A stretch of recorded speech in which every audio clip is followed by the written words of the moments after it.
I guess as we get started, we've kind of got some, I know everybody submitted some questions and we've got those. We'll be, kind of having that conversation, working through it. If other questions crop up, we will be doing a Q&A at the end.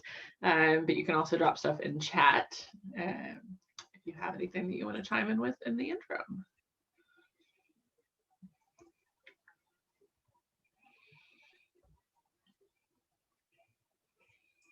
I feel like this one's so much less pressure. The last webinar I was on, it was actually a webinar. So it was like formally being grilled with questions.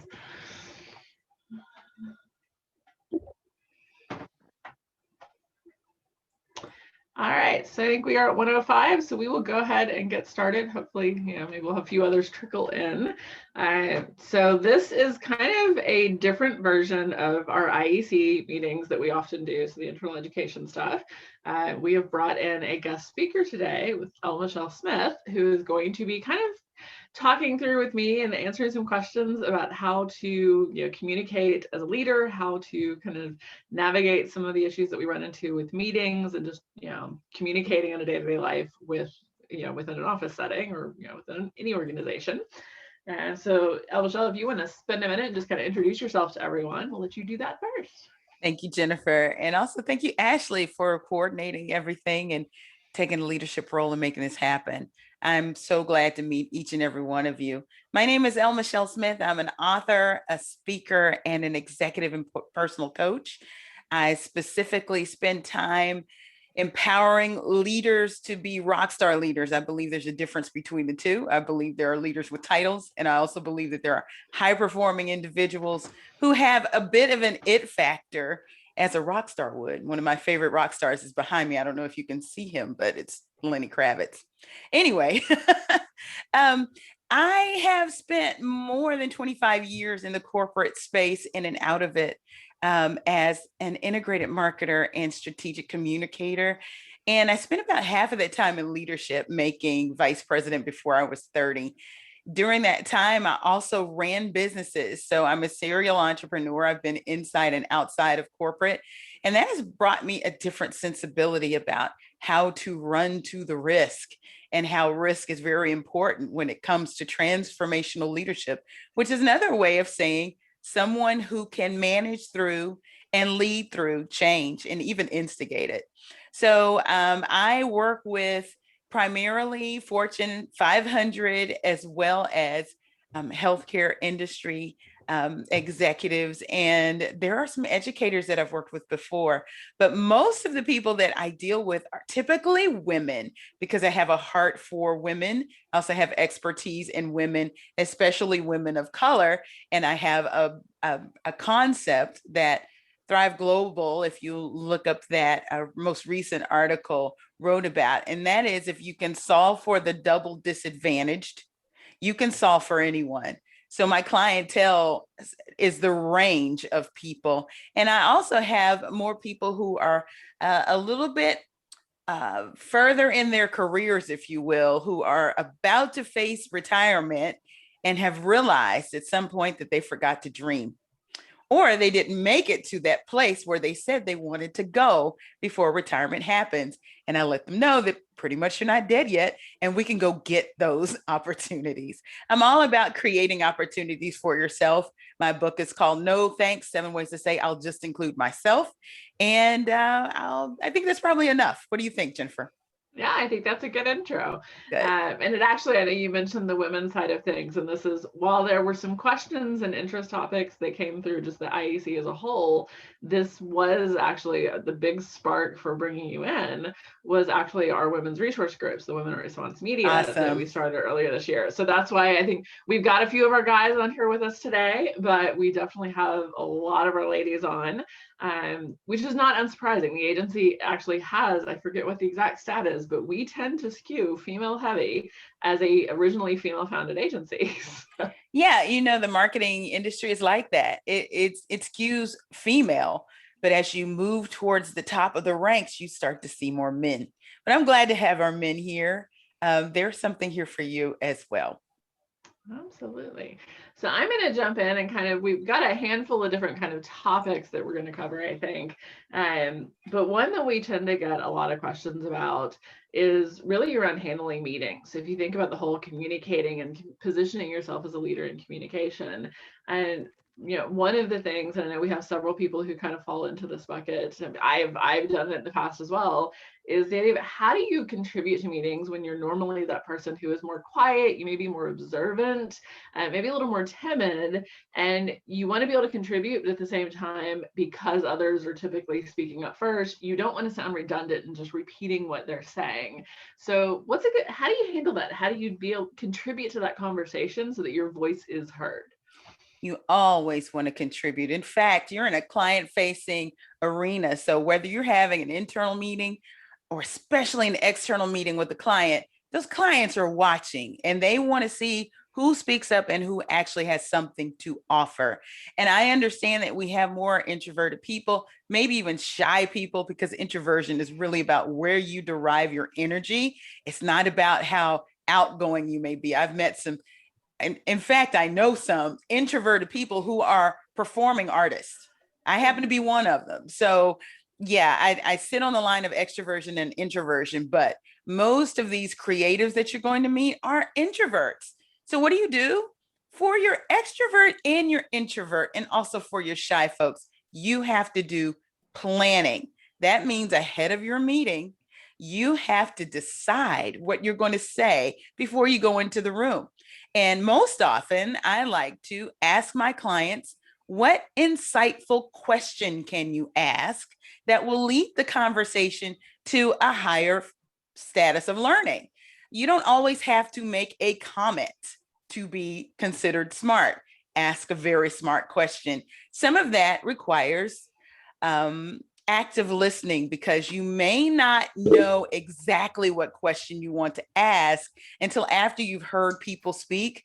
So I would say that have a topic area that you're most interested in hearing more about going into the meeting. And as you listen actively in that meeting, make sure you're jotting down what you might be able to ask as a follow-up to something that's already been said. That's a good point. It actually makes me think one of the things that we've often struggled with internally is meeting prep and meeting planning. So somebody sends an invite out, it has potentially a very vague topic in it, or maybe a little more specific topic, but no real context, no real agenda. And I think that's, if we think about how we can support our coworkers in being able to really speak up and plan for that, having meeting materials, having an agenda, letting people know what they're walking into helps them get their head around the topic and go, oh yes, I should ask about this, or I should make sure we think about this. And we think about that so often in terms of time management, but it really also is how do we get the most value out of the people that we're interacting with by letting them prepare ahead of time. And I think you just raised a crucial word there: value.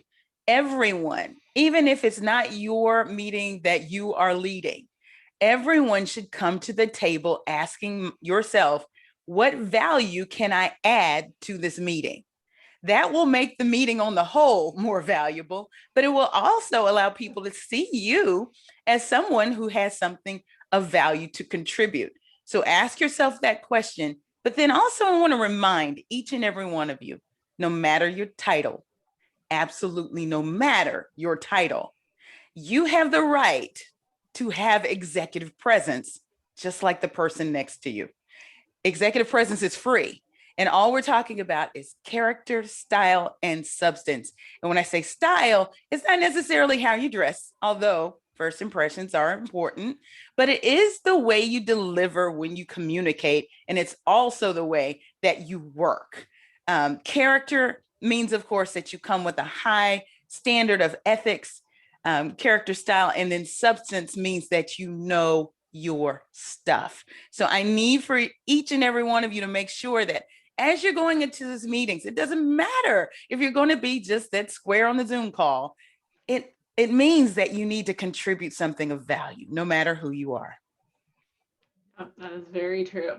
So kind of a follow on to that, but as far as being able to speak up and how you do things, one of the other challenges that we have, and this is probably more prevalent for those that are more shy and less likely to speak up in the first place, but it happens to all of us at various points. When you're in the meeting, you finally speak up, and then someone immediately starts either talking down to you or interrupting, and you cannot finish a coherent thought because you can't get interrupted. So what are some tips and tricks? Like how do you recommend handling that, whether it's yourself or aligning with coworkers ahead of time? Like what are some good tricks that you have to let people actually get their thoughts out? Okay. You know what? There is a saying about the meeting before the meeting, and there's always a meeting after the meeting. If you know that there is someone that will typically overstep their bounds with you, have a conversation with them going in. And it's not to confront them and say, hey, you know what, you step on me all the time. You need to approach them and let them know, you know what, I had some ideas that I probably want to share in this meeting. I want to bounce them off of you first, get their buy-in, and let them know, you know, it'd be helpful if you supported me when I make this statement or I raise this question. See how the energy shifts. Now, a lot of times when you go into these meetings, there are some people that like to hear themselves talk. You know who that is, right? We won't call names, but they like to hear themselves talk. You know what? We're going to make space for them. But I'm also going to say this. You should not feel like you're alone. And your team should not make you feel alone, okay? I would love for each and every one of you to take into consideration that if one person does not look good, we don't look good. So I'm going to ask you to get information and get your colleagues back. If you see someone stepping over someone else's something to say, you know what? Raise your hand, interrupt, interject, and say, you know what? I really love what Angela had to say. Let's listen a little bit more to what she had to say, especially if she got stepped on, or if it is a mansplaining, a white splaining, and fill in the blank splaining, where someone just took your idea and made it their own. You know what? Whoever that happens to, I'm going to challenge you to say, you know what, Jim, we're just going to say Jim. Jim, I appreciate you reiterating my point. Thank you for highlighting it for us. In fact, if you'd like to work with me on that project or that thought in, developing it more, let's talk offline. But I want you to speak up for yourself. And what does this take? I know some of you are going, but I'm shy. And when they step on me, it makes me feel some kind of way. What you need to know going into any room, any space, any meeting, any workplace is that you have value. And your value doesn't just come from your title, your rank, or your position. Your value comes from the fact that you are fearfully and wonderfully made. You are because you are and you exist. You have value. So remind yourself and affirm yourself. I have value and my voice deserves to be heard. If you need to put that on a little sticky note somewhere on your desk, if you need to plaster it on your mirror at home, I don't know. Do it in lipstick, girl. I don't know. But make sure that you know that your voice has value, that you have value, and that you deserve to be heard. Yeah, I think that's a good thing. I think when we were doing the prep call for this, we were talking a little bit about that. It's so often hard to combat that when you're in an environment that doesn't encourage that. I mean, I came out, I think I told the story to you guys when I came in. When I came to Response Media, I remember having so many conversations with Josh about him being like, speak up, like trust your gut, trust your opinion, speak up in meetings. Because I came out of a 3-year stint at Citi where I was considered an expert, but I was told by one of the senior managers to not speak in a meeting unless he had vetted something ahead of time. So I literally was hamstrung in meetings to sit down, shut up, and stay there. And it probably took my first year at Response Media before I finally got to the point where I was like, oh yes, like I don't have to look at Josh or look at someone else in the room to say, yes, you may speak. Well, and here's the other thing. It's a group activity. Even if it's your turn to speak, everybody has to be on board. And Ashley needs to feel like it. Cheryl needs to feel like it. Whoever is in the room needs to feel like my team is behind me. So that means that between the meetings, folks, you need to extend yourself to other folks and be more helpful than you have in the past. say hello in ways that you haven't in the past. I don't know if you're back in the building or not. Have those in between virtual coffees if you need to break the ice and get to know your fellow comrades, so that when you're in these meetings and you feel, Corinza, I think that's her name, if you see her being stepped on, you come to her assistance because you want to, because you know her. So I would advise you to develop these relationships a little bit more than you have in the past, so that when you get in these conference rooms and these spaces where it can be uncomfortable because somebody outranks you or somebody has a bigger mouth, that you know that your comrades are standing with you.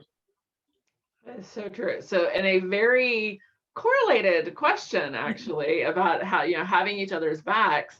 We have a very specific example, and actually this came out, there was an example that we had in a recent DEI project, meeting that we were having, but we've also heard about it. Several of us have experienced it. I know we have several of our account teams on here. I'm sure they've experienced it, of the scenario of when we're in meetings with our clients. So not even just internal, but with clients. And we have a male client who we are coming in, whether it's me as the strategy person or account director, we are coming in as the experts. We are the ones that are presenting.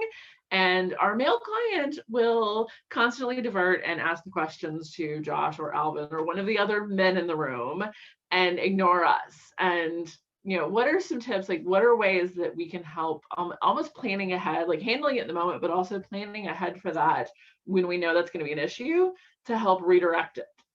Well, I think it's very simple. Instead of Josh or whoever's in the room speaking up when they redirect those questions, you just say, as the woman who's in charge in the room, I'll take that and answer the question. And for the men that are in the room who probably are feeling very uncomfortable too when this happens, let them know, you know what? Jen will take that answer for you. Just redirect every time. They will get the hint. And if after a while they still don't get the hint, there may need to be an offline conversation with senior counsel with that client to reinforce who is senior counsel or who is the account director on this account. And maybe they need to ask, is there a problem? Put it back on them. When we're talking offline senior counsel here, ask them if there's a problem. That will probably make them go, you know what, there's no problem. And you'll see a difference in the way they communicate the next time you're in the room. But while you're in that room and you're on that account, and maybe you're more junior on that account, make sure that you still answer the question. I'll take that. And if you're the man in the room, redirect. You know what? Ashley will take that answer. She runs the account, or whatever you need to say. Yeah, it's always a fun scenario. And I think we've actually done, like, I've seen it happen in our organization. I've seen it with clients, and oftentimes it is like, I give credit to some of the men in the organization that they have done a pretty good job of actually being able to say, like, yeah, that's not my area, that's hers. Right. Let her answer. And who wants to be put on the spot anyway, right? Oh yeah. It's always fun, especially with new accounts, when you're trying to impress them, you're trying to get that relationship built, and some of them just make it difficult. Yeah. So pivoting a little bit away from the meeting side of things and into some of the other topics that we had, there's really actually kind of a I guess, theme. We have three questions that came in, but it was, all around the same thing of how do you discuss, broach the topic of long-term growth opportunities, how do you grow in your position, potentially within the agency, but included in that, and this was a topic across multiples, was how do you have that conversation around your value and asking for the pay raise, asking for that increase in comp. And those are very hand in hand. Oh, sure. Including someone actually did call out specifically, like, did they know that someone else was hired in same position, but at a higher pay rate? Like, how do you address that? How do you try to get equity there? Okay. First of all, make sure that your development conversations just don't happen once or twice a year. This should be an ongoing conversation that you're having with your supervisor. If you have one-on-ones with your supervisor, let's say once a week, you might carve out half of that meeting or 15 minutes of that meeting for development conversation alone, not status, not strategy, not account stuff, but development. Or you may decide to dedicate at least one of those meetings per month to your development. That way, one, there's no surprise about where you stand when it comes to your performance. That's the first thing, because it encourages your boss to keep you informed of things that you need to improve upon, feedback and all that. And then also it'll let you know what you've been doing right. The other thing that you need to do, I always kept a file folder in my Outlook when I was in corporate. It was called a kudos file. Now, some people call it a you can't fire me file. What you need to do is make sure that every time you get a kudos from a client, a kudos from a colleague, a dotted liner, your direct supervisor, put that in the kudos file. And let me tell you why. When it comes to that annual review and they ask you to show us that you've met your goals, it's not enough just to type in everything that you know. And by the way, you might forget, and most times you do. It's good to go back in that file and uncover these things that you probably have forgotten. Two things happen. One, you have a better representation of your performance. But on the other hand, you reinforce your value to yourself, whether they recognize it or not as your boss. You get to have that moment that so often is elusive to us in client service, because we just go one thing after the other. We don't stop and really understand. I kicked ass on that. It is very important that you celebrate your wins. That kudos file is going to help you to do that. Now, whether or not you deserve a raise or not, it's going to be tied closely to what you have in that kudos file and whether or not you met or exceeded your goals. Now, when it comes to promotions, a great rule of thumb is to make sure you have the position description or at least the leadership development milestones that you must have in order to be doing the job next in line, right? Not your own. You should be mastering that. You should be at least doing 40 to 50%, maybe even 60% of the next job. If you're doing 100% of the job, it's a totally different conversation. It's called calibration. Okay. If you're doing 100% of the job that's ahead of you and you can show it and you have the kudos file to prove it, you probably need to have a conversation about calibration. In other words, putting you where you actually belong. And I would actually use those terms instead of promoting. Okay. The other thing to know is there's a difference between a raise, a salary adjustment, and of course, bonuses. Okay. The salary adjustment is where I would want for most of you to begin if you're thinking, well, you know what? I heard my colleague is making X, Y, and Z. Now, first of all, go back to the kudos file. Understand what you're really, really doing and you're not doing. Look at your position description. See that you are mastering everything on that list, okay? And then if you're comparing yourself to a high performer, I need for you to be really honest here. Is this someone who's putting in all sorts of hours and killing it every time, but they have the same title as you? There may be a difference. You might also want to look at their experience, whether they have advanced degrees. There may be reasons why your colleague is making more money as you, but it's a fair question to raise. You know what? I'm wondering if I need, and listen, there's always room for a question. Don't go in demanding, just saying so, stating, raise the question. I came across this information and this person who has the same title as me is making more than I am. Okay, now here's what I've done. Here are my credentials. Here's my experience. How does that weigh? How do you make those decisions? Now in corporate, when we're talking big Fortune 500, some of even the smaller ones, there are band levels within the amount of money you can make in a job description, okay? And not everybody's in the same place. Some people are at the lower end, some people in the middle, some people at the higher end.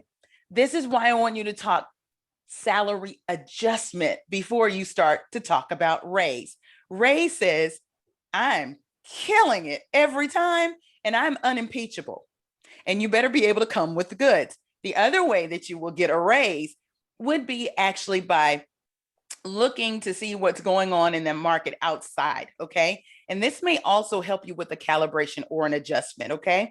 If you are able to look at comparable size agencies in your market, not outside of Atlanta, not, in California, we're talking about right in the burbs where you guys reside of Atlanta, and understand that they're the same size. They probably pay the same, or maybe they pay more. That's a great way to say, look, I've been examining the market, and people in this role make this kind of money. And if you can prove that your position descriptions are equitable, they may be more willing to talk about adjusting your salary. That's the first place I would go before I would talk raise. Now, if you've been at it and you have been sharing your performance and your ways that you've exceeded expectations, then a raise conversation may be at hand. And then, of course, bonuses are another way to think about this. If you've taken on an additional project that is out of your scope of your typical position description, or maybe even out of the scope of your rank or your title, you may see that there is an opportunity to ask for a bonus or something that will be reflected monetarily. And sometimes bonuses don't always come in the form of cash. So you may want to think of some perks that you may be interested in as well, so that if they push back on the cash, you're able to say, well, what if I get, a couple of Fridays off, during the summer months or something like that. And you can equate that to a monetary value. Or, you know what? I am determined to become a director from where I am right now, and I'm doing about 30% of what you require to be. What if you supported me with a coach? You might ask your supervisor or your managers to help you with leadership development. So there's some other ways to go about this, but I wouldn't always go in just assuming that a raise is right for you. That's a lot of good points, a lot of good things to think about when having those conversations. And I think so often, because it's a compensation, and how you're valued is so personal and so important to people, that it's sometimes hard to remove the emotion from it and be able to look at it objectively with looking at the stats, looking at where you're at, the value that you bring, comparable experience, all of that. And it's so different across different organizations. And all right, so we've got one more little, I guess, kind of section of questions, and then we're going to open it up for additional Q&A.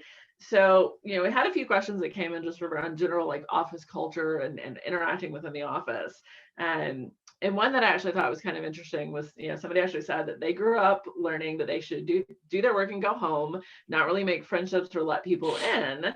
However, the majority of people that they interact with, share a lot of details, some of which are too personal for their liking. But they're trying to kind of find that balance of, how do you fit into the culture where people are sharing more, but not let that, ultimately it has nothing to do with their performance, but if they don't engage in that, they kind of feel like they're almost on the outside of things and aren't necessarily thought about from a leadership perspective. I understand that you guys are in a multi-generational workplace, and that's a good thing, because there are things that you can learn from every generation. I'm Gen X, and I definitely remember my parents telling me, now, when you go into work, the objective is not to be liked, it's to be respected. Who remembers that? Raise your hand. Okay. Oh, yeah. Those are my Gen Xers, maybe some of my boomers in the room.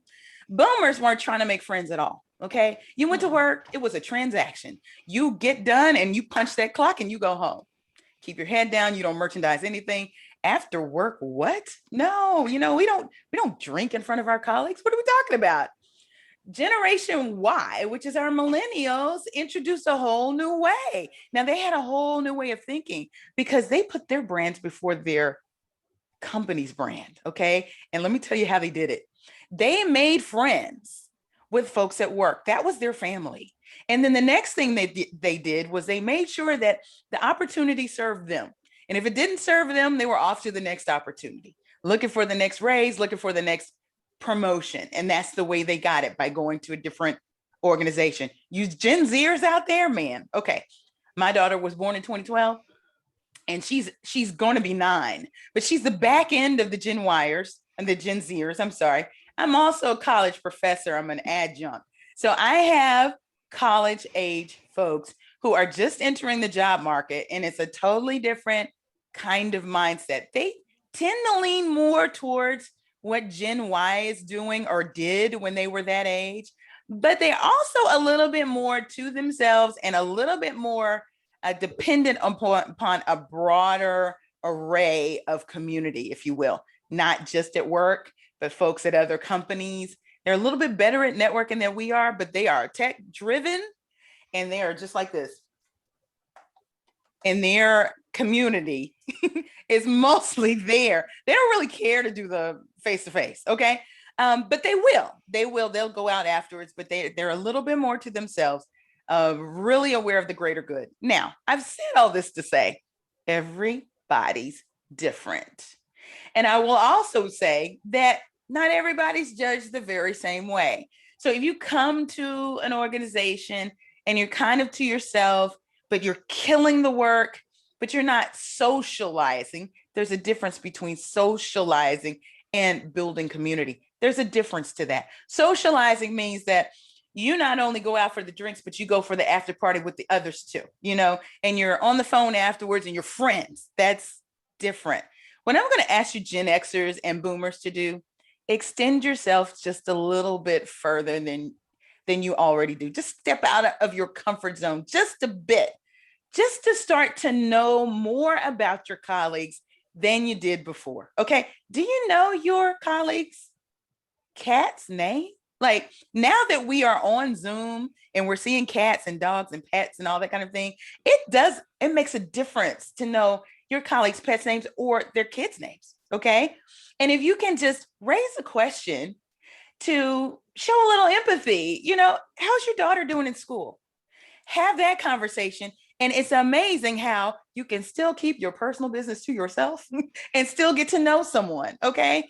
And if you start to do those little things, I think you will start to see the Gen Yers and the Gen Zers start to warm up to you in ways that they did before. Now, some people have parenting to worry about. Let's play like we're all back in the office if we're not already.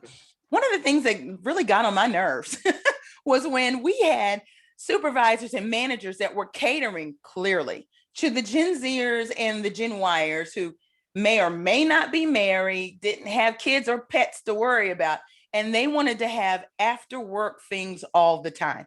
Well, hello, I needed to go pick my daughter up from school, okay? And it made me seem like I didn't want to be around the people, which necessarily was not true, okay? I had to opt out of those activities on the whole, but if I could make it, I tried. I also tried to make up for it in different ways. I would do lunches.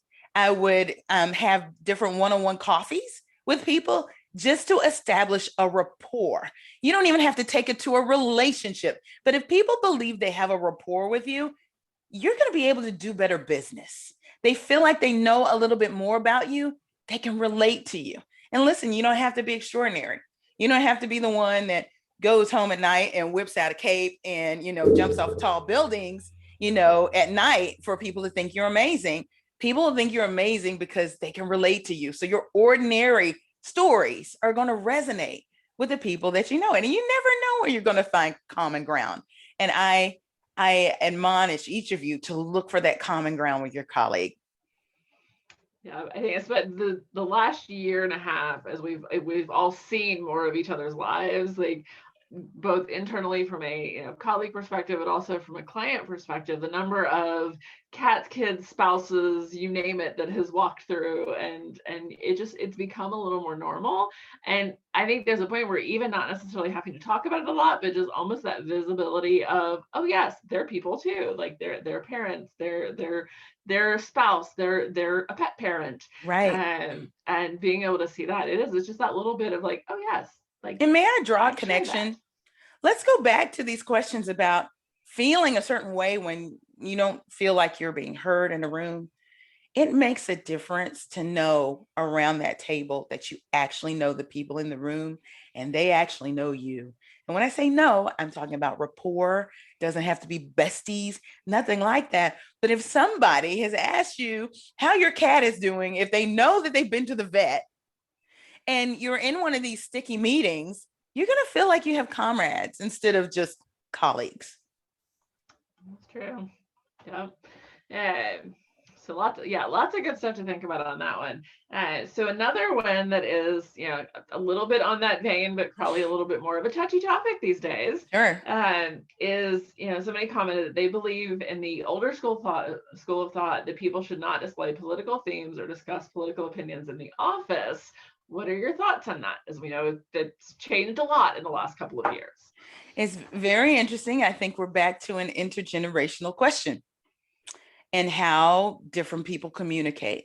And if you're going to be a workspace where everyone feels safe, you need to keep in mind that certain generations don't believe in talking about this stuff, okay? And other generations do.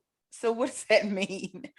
Okay, one thing that you need to understand that every person's political topic is another person's social issue that impacts them deeply as a person. And they don't see it as political. They see it as something that just needs to be changed or something needs to happen in that area.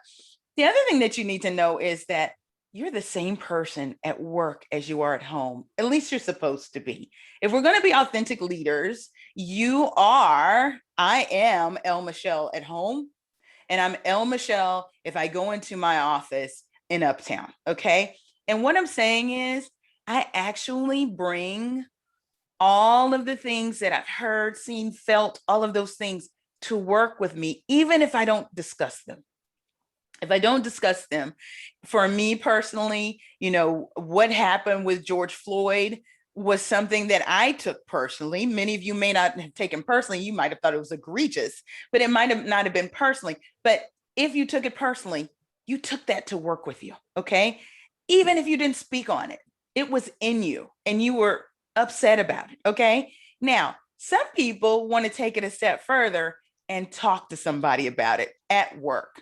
Now, if you're uncomfortable with that and someone approaches you and says, hey, what'd you think about what happened to George Floyd? And you say, you know what? I'd rather not have those kinds of conversations, but I can empathize with you if you'd like for me to.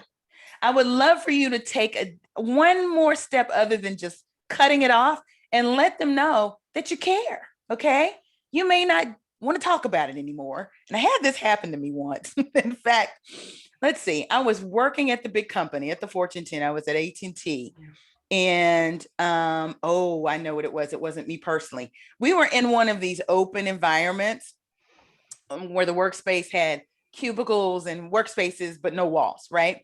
And the Marriage Equality Act happened. I mean, like it was passed.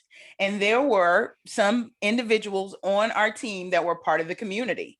They weren't in the majority, but they were there. They were out enough for us to know, okay? And it was very odd when someone, after seeing it on the screens, because we kind of had a newsroom style corporate communications place, make a beeline over to the person that they knew was in the community and start rapid fire asking them questions. And we all looked at each other like, oh my gosh, like, how are they going to respond? And I remember the person that spoke to them and they were very gracious. And they said, you know what? I have views on it. And yeah, I'm happy this happened, but I'd rather not talk about it at work. It's like a collective sigh of relief in that room. It was like, oh, we didn't have to go there, right? I think too, you need to think about the people on the other end of things, whatever the topic might be. It did happen to me once where we were talking about people from the Muslim religion and we weren't talking about it. Again, it was on the TV screen. It was just there.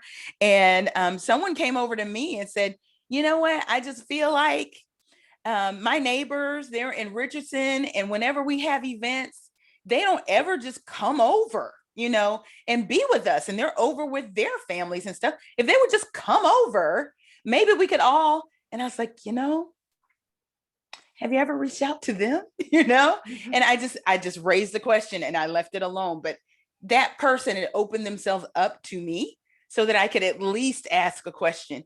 If I didn't feel comfortable in speaking about it, I would have just said so. I would have just said, Matt, you know what? You and I, we get along great, but I'd rather not talk about that right now, And you shouldn't be frowned upon for saying something like that. but please know that you are going to be hit with these questions. You're going to be hit with these conversations because you're in a multi-generational, multicultural environment where there are a lot of people going through a lot of things right now, and they need to express themselves. And sometimes they don't have anybody to talk to at home, and they see their colleagues as friends. Remember, we talked about Gen Z and Gen Y? Sometimes they see you as more than just a colleague. So just be open to it. Try to empathize. If you feel uncomfortable, say so in a very nice way. Otherwise, you can ask questions and learn. You don't even have to make your opinions known. That is a good point. Just being able to ask the questions sometimes can be very insightful. And so I think we have hit on all of the core questions that people have sent in. So definitely want to open it up. I guess this is a good time if people want to go off mute and ask a question, or if you want to drop it into the chat. Feel free, or if you have something that you don't want everybody else to know what you're asking but would like to ask, drop it to Ashley or I on Teams, and we can always ask for you and keep you anonymous. And so open to lots of opportunities for you guys to chime in based on conversation so far. Anything else you'd like to know? Should warn you, this is a historically very quiet group when it comes to questions. No problem. Thank you. Start polling them. Are you all alive?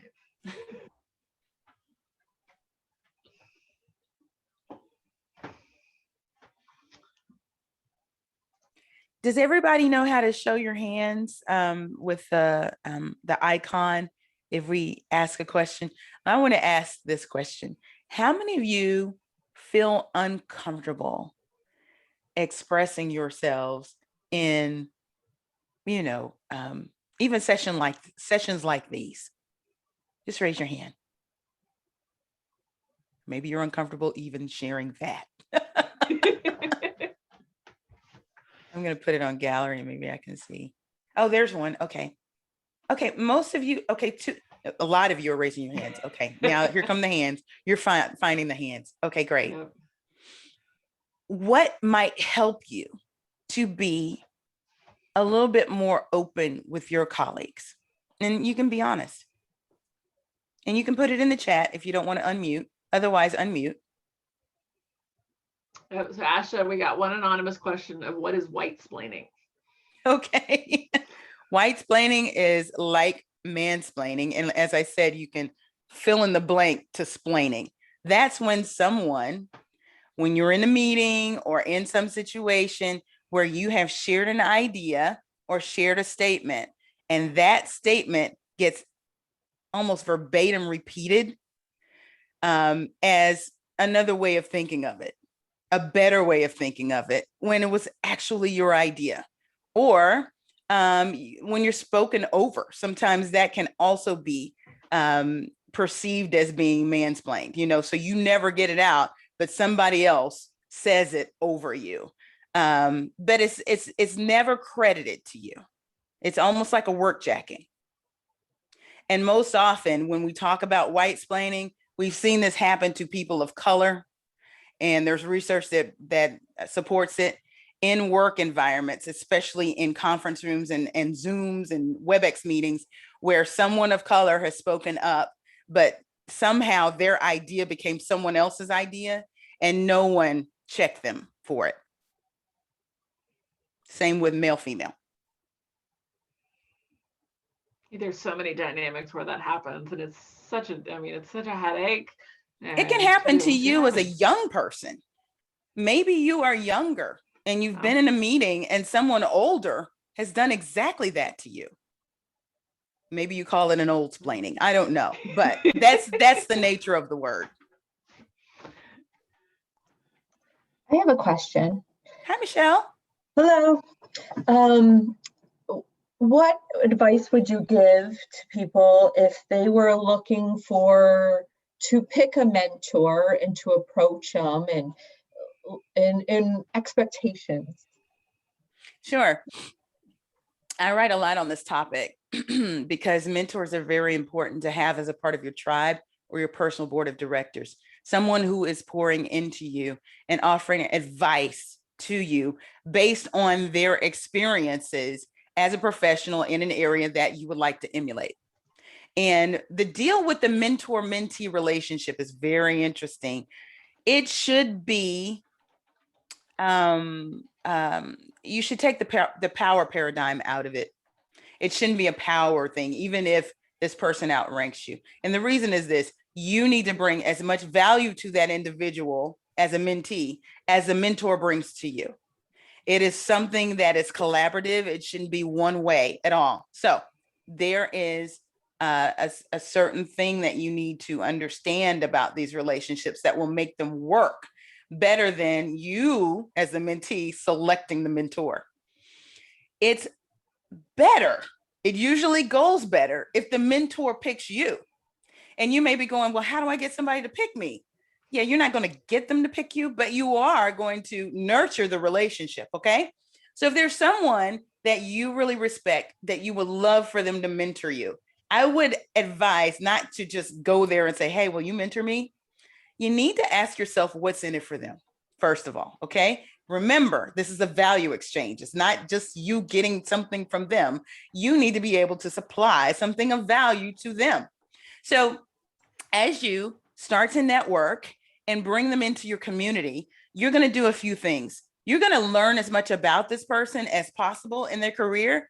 And when you approach them or talk to them, you're going to start conversations that pique their interest, things that they are on fire about, things they're passionate about, things that they are innovating, ways that they're innovating, so they can start to see, oh my gosh, you know, this is a like-minded individual. Then you start to share a bit about yourself. But each time I want you to think, what value can I bring to this individual? Whether it's over LinkedIn, email, or something, you might want to share an article that may be of interest to them, that would move them forward in whatever concept, career, and adventure they're into right now. Or you may want to offer some assistance. Hey, do you need some support in this area? Maybe take on a new project for them. This would allow them to actually see your work, okay? And at some point in this relationship building, mind you, this takes time, that you let them know that you're in the market for a mentor, okay? But this is after they've been exposed to you, okay? And they begin to like you and you're part of their community. Then that conversation is going to go a lot better than you think. Now, I also would say you need to manage your expectations about what you believe a mentorship looks like, okay? Are you the kind that thinks that you need to be going on coffees and lunches with this person ever so often? Think about this person's availability. More often than not, if it's somebody we want to get mentored by, we really respect them, we admire them, but these are very busy people. Are you okay with just 30 minutes on their calendar, whether it's by phone or by Zoom? Think of what your expectations are. And then when you finally broach this conversation with this mentor, be ready to adjust to whatever they say their availability is. And know for yourself if it's going to work or not. If you need that face-to-face and they're not willing to offer it to you, then maybe you just continue to be in their realm and learn from them from afar and seek another mentor. But in all, what we're trying to do, though, is expose them to you in a way that they will actually say, you know what? I'd like to talk to you more about what this industry is about. Are you interested in moving up the ladder? And then you have a real organic mentorship beginning to blossom. Thank you. That was really good. If you Google, and I don't have the link with me, Ashley doesn't have it either. Google Zapier customer blog. They're one of my clients. I do a lot of content for them. My last content or blog post for them was exactly about mentorship. Nice. All right, so I think we've got one person that raised their hand, but I also got another anonymous question. So okay. I'm going to ask the anonymous real quick, and then Alec, if you actually have a question, chime in after that. So one of the questions that we've gotten is this idea of what's the best thing to do if the same person keeps turning down your ideas repeatedly? How important is this person? It's a good question. It's an anonymous question, so I don't know. Can they anonymously answer that? Because Exactly. I If would you say get the take your idea answer, somewhere else. yeah. But I don't have the context for who this person is I know. and what they're trying to achieve. That's important. That is very true. That is very good context. All right, Alec, you have your hand up. Do you want to ask your question while we wait for the answer to this?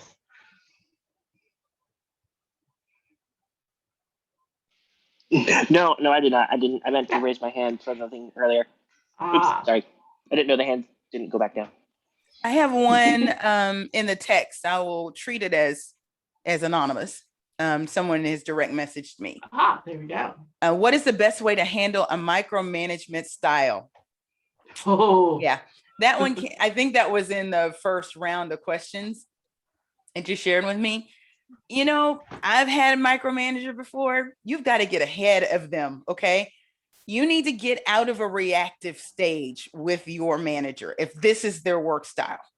And what that means is you need to anticipate what it is that they need before they can come to you. And you need to make sure that their plate is full of things to review on your behalf so that their plate is full and you get some breathing room to do what you have to do. So in other words, you just need to get in front of them. Okay. And I know it may sound hard, but you really just need to think about what drives this person? What do they expect from me? And then start delivering that thing rapid fire, faster than they can keep up. And believe me, they will stay in their office busy trying to keep up with you. It's a good plan. Stay ahead of it. Okay, so we did get the response back that it was a higher up VP. Okay. Gosh, I would really like to have a conversation with this person.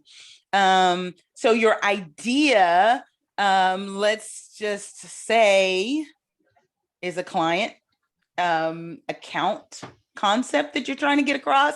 I'm just assuming we're going to go with that scenario. Okay. If that's the deal, I would ask the VP, how would he tweak the idea or how would he change it to make it better? If it's a matter of, oh, gee, it just needs some fixing, maybe you just need to do that and then present it again. Otherwise, let your no be no.